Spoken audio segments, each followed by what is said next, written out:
This is from the Bleacher Report. 6 teams that can't afford a slow start to the 2024 season. Number 1, they say the Dolphins. Number 2 are Cleveland Browns ahead of the Colts, Eagles, Falcons, and Rams.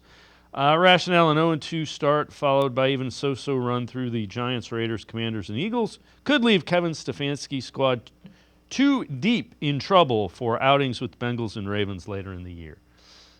Again, we all do the schedule game. Let's see what the teams look like later in the.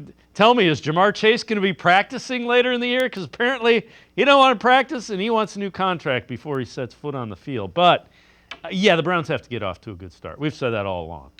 Yeah. No team can afford a slow start. Any team with championship aspirations, unless you're the Chiefs, I'd put them probably in a bucket by themselves. But if you're any other team, yes, it's imperative that you get off to a fast start. But if you look at the Browns' schedule, I think it's highly more likely they start off 2-0 than 0-2. But even if they were to go 0-2, you look at what's right on the other side of that second game. Very winnable games. So to me, it's being dramatic. Obviously, if you have championship aspirations, getting off to a fast start is imperative. But I think that the schedule kind of works out in a way where the Browns can kind of feel who they are, form their identity by the time you get to that 3-game homestand right before the bye. And if I look at it, I'm looking at what do you want to be by the time you get to that Week 10 bye. I think you're 6-3 or 7-2. I think that's being very realistic.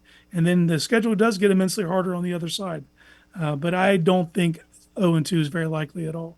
Well, the other thing is the Cowboys at home, whole lot better than the Cowboys on the road for the Browns. Keep in mind that 7-1 at home last year and have been really good at now Huntington Bank Field, Cleveland Browns Stadium, under Kevin Stefanski. It'll take a while. Yeah, under Kevin Stefanski. They have turned that into a home field advantage.